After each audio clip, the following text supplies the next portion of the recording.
My name is Natalie Garrett, and I am with the Seymour. Thank you for being here to honor Mr. Pendleton. We do have a number of his family members here with us as well as friends, former co-workers, those who knew him. And so with that, I would like to introduce Mr. Randy Fry.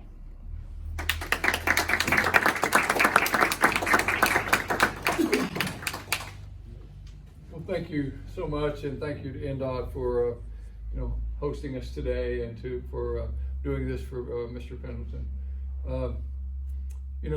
Just look around this room. This is Saturday afternoon at 3 o'clock. Folks could be just about any place, but you're here to honor this great man and a great friend, a great neighbor that we all knew and got to enjoy him. He was not just a nice guy; he was fun. He was fun to be around, and someone that we all miss very greatly. I want to tell you a little bit about the process of resolution becoming naming a road. I want to tell you a little bit about Mr. Pendleton. When we had him in the House chamber in 2013, now some of you were there, families told me that some of you were there, and so we did a resolution honoring James Pendleton Sr. in the Indiana House of Representatives back in 2013.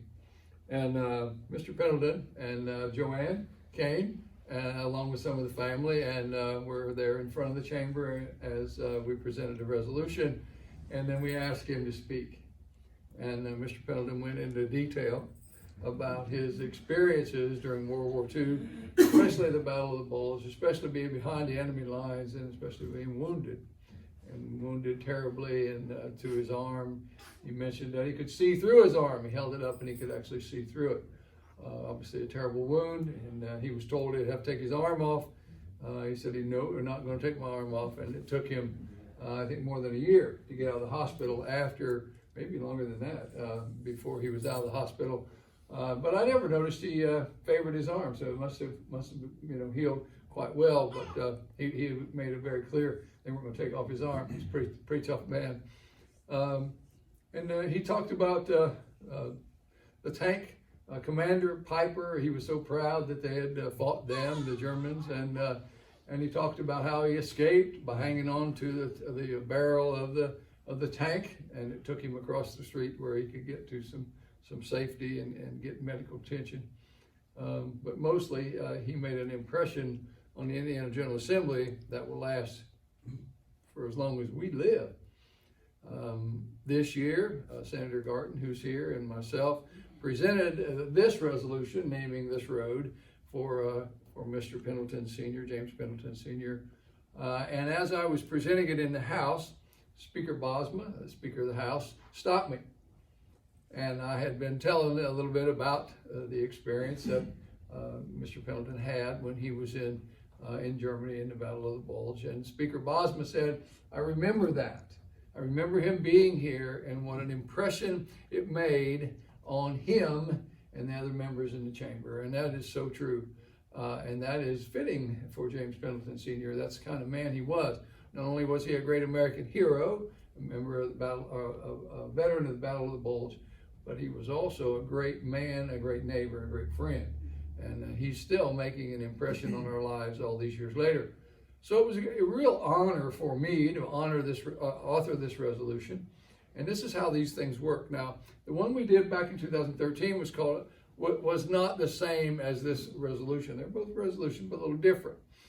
That one was a voice vote.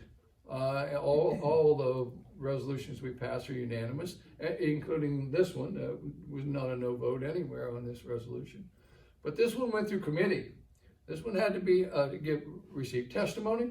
It was voted on by the committee. It moved from the committee to the House floor, was passed there, went over to the Senate, went through Senate committee, and then went on to the Senate floor where it was voted on there. And these are recorded votes. These are not voice votes. The folks of the Indiana General Assembly, myself and Senator Garton included, we believe that this is the best of our job, to honor someone who is worthy as James Pendleton Sr. is.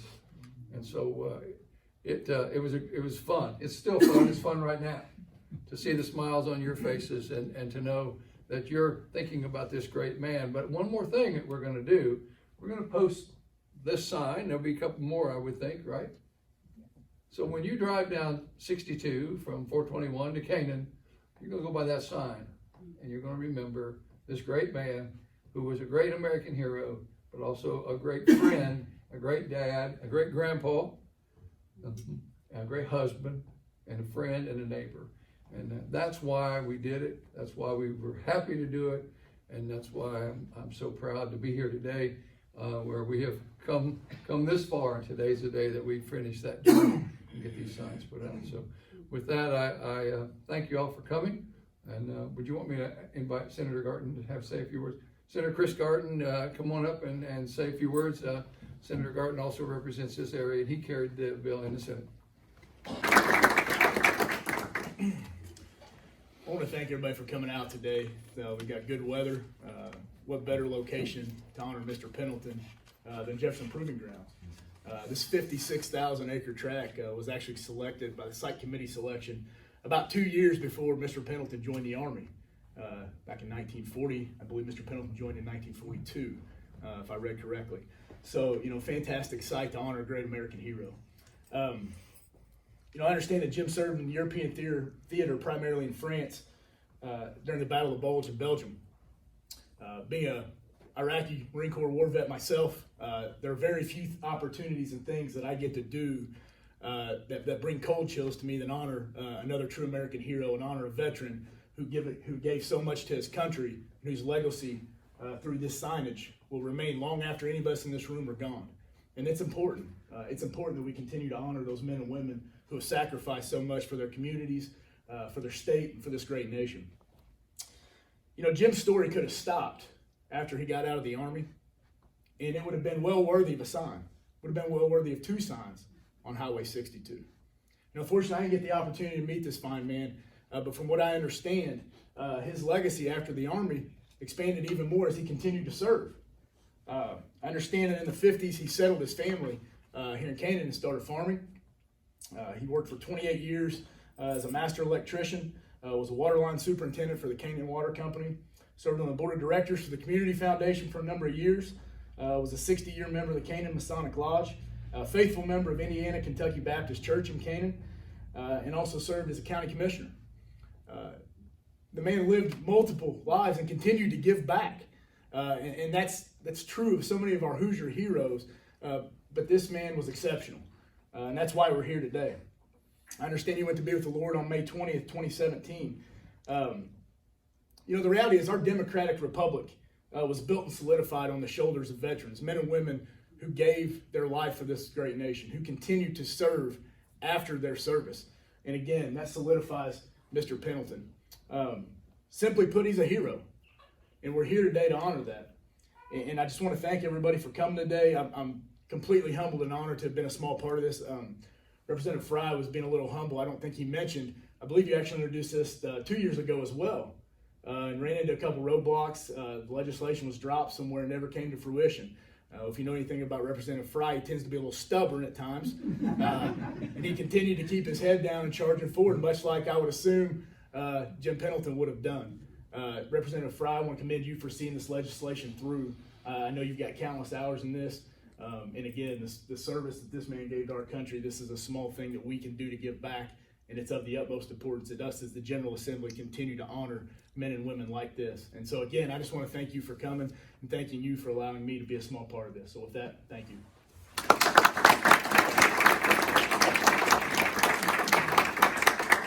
Pendleton's oldest daughter, Barbara Petrangelo. Right, thank you. Real old dog.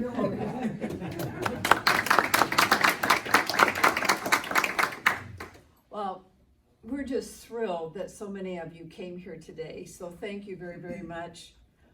Thank you, Representative Fry and Senator Garton. I really appreciate it.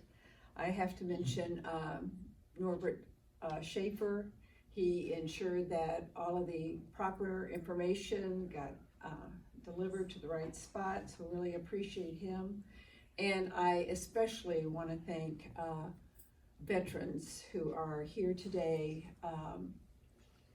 I kind of want to dedicate this to veterans who have served our country.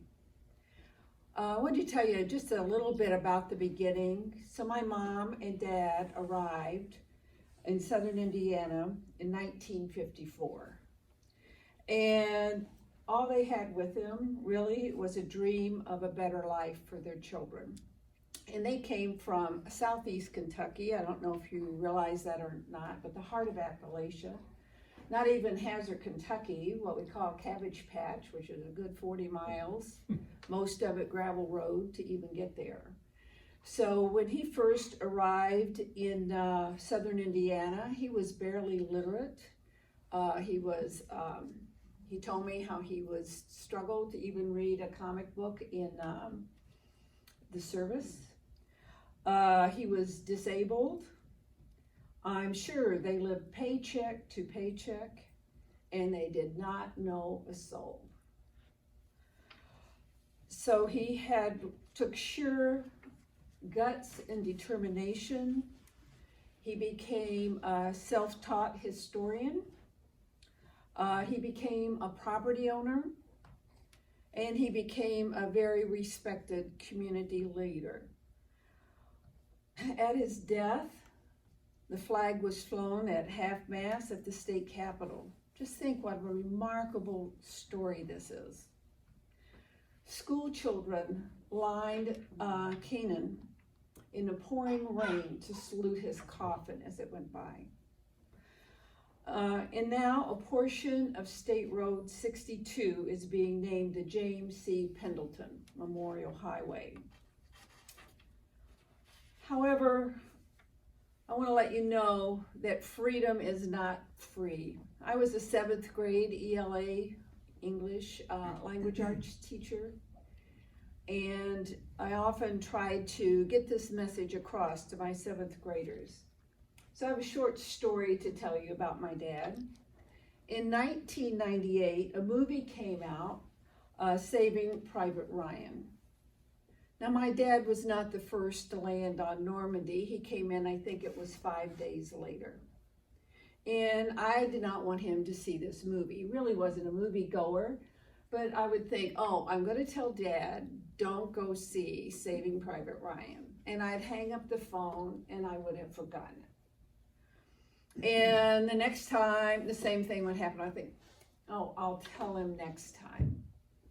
Well, eventually he called me up and he said, I went to see Saving Private Ryan, and I was furious with him. That's the silliest thing I've ever heard of. That's idiotic. Why would you put yourself through that? Why would you do that? And he goes, I don't understand, Barbara. Why are you so upset with me? I said, I just didn't want it to bring all those terrible memories back. His reply, how could it upset me? I said, what are you talking about? He said, how could it possibly upset me? I see it every day of my life. Freedom is not free. It was 53 years after the end of World War II. So I want to make a special thanks especially to all of our veterans. I want to leave on just a little happier note. As you know, my dad had quite the sense of humor. And when he was toward the end of his life, I would come down and I would help he and Joanne wash the windows and vacuum under the beds, that kind of thing. So under the beds, of course, were all of his guns. So I pulled them all out, shoved them all back in, and I said, Dad, I hope you don't shoot me sometime when I come down here. His reply, let me know when you're coming.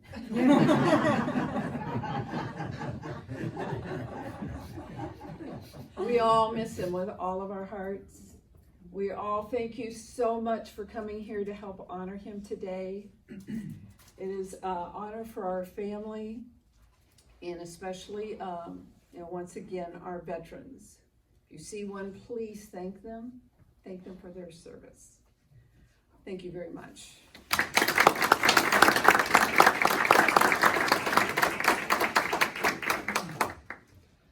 And that will conclude our ceremony. this afternoon. The signage should go up in the next week or two out on 62. We'll get that scheduled with our crew here in Madison to get those up. And the family has provided some cookies and drinks for everyone in attendance today. So I'd like to invite all of you to stick around for a few minutes, visit. And again, thank you all for coming today.